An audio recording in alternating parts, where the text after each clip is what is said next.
Ang Israel ay kilala na nangunguna sa buong mundo pagdating sa husay cybersecurity. Ang Israel ay naglaan ng pondo na aabot sa $82 billion para sa cybersecurity industry. Ito ang dahilan kung bakit ang Israel ay tinaguri ang superpower pagdating sa cybersecurity. Sa mga di nakakaalam, isa kasi ang Israel sa madalas na target ng mga cyber attacks ng mga kalaban buwan-buwan, lalo na sa mga websites at data system ng gobyerno. Ang tawag sa pinaka-top secret na unit ng cybersecurity ng Israel, ito ay IDF 8200. Noong 2017, ang Israel Defense Forces o IDF Unit 8200 ay napigilan ang planong airstrike ng ISIS sa western country. Dahil dito, naaresto ang mga suspect at maraming inosente ang nailigtas. Napigilan din ng Israel ang ginawang cyber attack sa kanila ng Iran. Isa sa dahilan kung bakit ang bansang Israel ay nangunguna sa mundo ng cybersecurity dahil ang gobyerno ay nag-invest ng mga training sa mga kabataan nila. Nasa middle school pa lang ang mga bata ay exposed na ito sa cybersecurity education. Katunayan, ang Israel ang sumusuporta ngayon sa Singapore para mapalakas ang kanilang cybersecurity. Kaya ang mga multinational corporations dito ay nag-open ng local research and development centers at nag-export ng $6.5 billion na halaga ng cybersecurity products.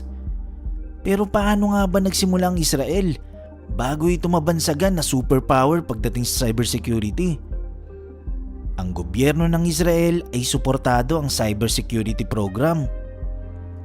Ang Israel ay pinagmamalaki ang pagdevelop ng kanilang technology sector at ang gobyerno nito ay malaki ang naging role para masustain ang aspetong ito.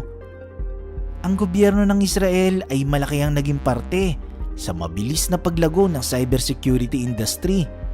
Ang Advanced Technologies Park na matatagpuan sa Beersheba sa Israel ay itinuturing na tahanan ng cybersecurity philosophy.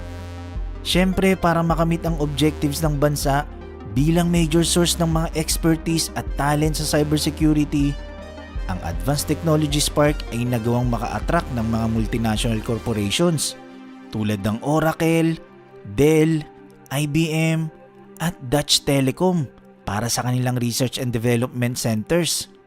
At ito pa, umani rin ng maraming interes ang advanced research labs ng Israel tulad ng National Cyber Research Institute, National Emergency Response at Ventures Capital firms.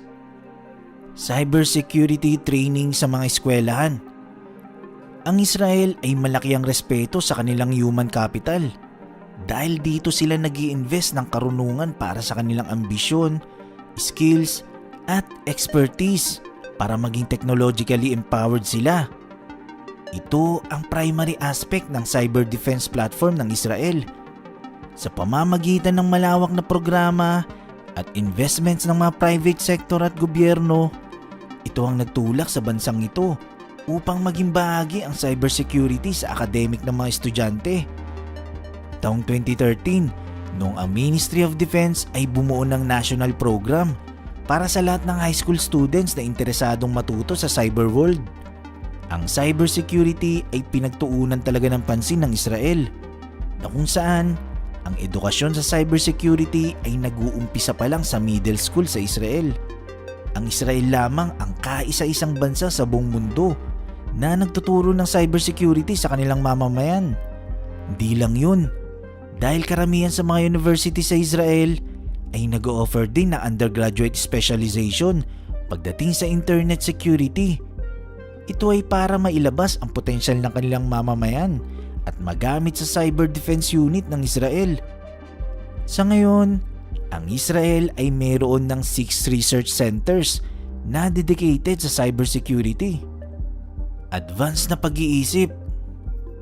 Dahil sa advanced na pag-iisip ng Israeli government sa mga posibleng mangyari o gawing atake sa kanila ng mga kalaban, ito ang nagatid sa kanila para makapag-develop ng napaka-advanced na cybersecurity.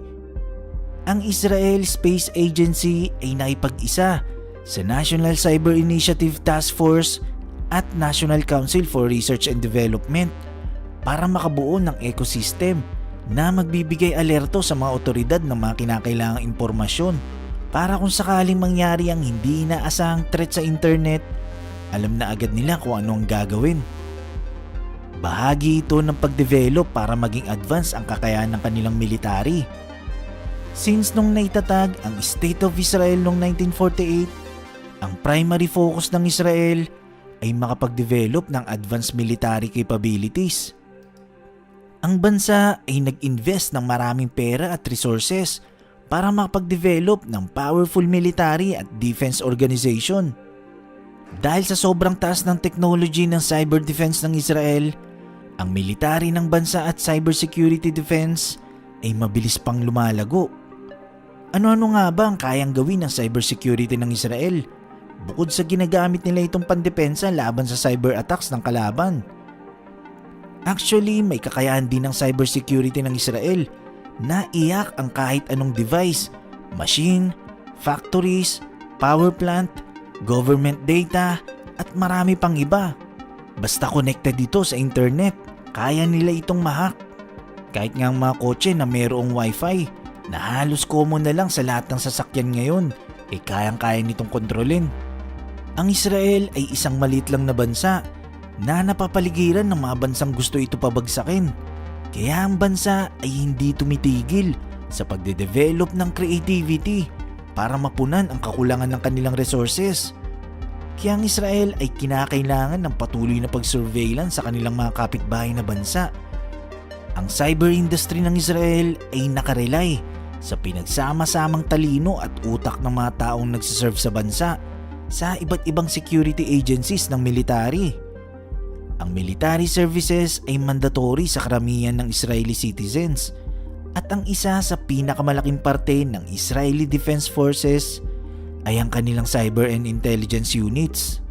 Nasa halos 20,000 na sundalo ng Israel ngayon ang nasa cyber and intelligence unit na nakadeploy sa Beersheba na tinuturing ngayon na Silicon Valley ng Israel.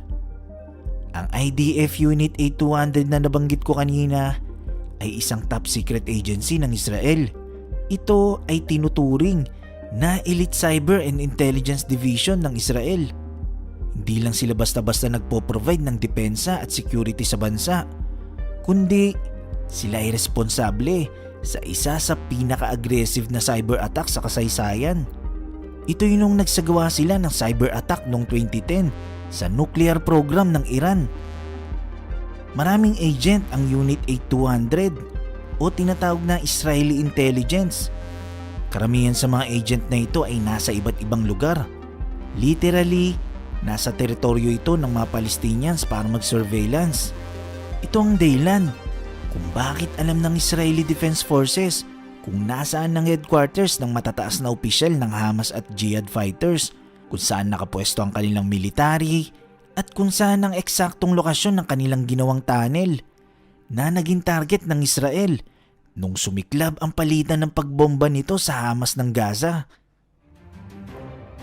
Since ang cybersecurity ay napakahalagang chapter para sa future ng Israel, napaka-importante para sa bansang ito na lagi ma-reinforce ang kanilang cyber defense para mapanatiling ligtas ang kanilang mamamayan. Ang pagiging angat ng Israel sa cyber world ay isa lamang paghahanda sa total revolution ng buong konsepto ng digmaan. Patunay lang na ang Israel ay hindi tumitigil sa pagde-develop ng advanced technology, hindi lang sa kanilang military defense, kundi magamit din ito sa pag-atake sa kalaban. Nagustuhan mo ba ang kwentong ito? I-click na ang like button at i-share ang video na to. Mag-iwan lang ng komento para sa inyong mga saloobin. Maraming salamat. Hanggang sa muli.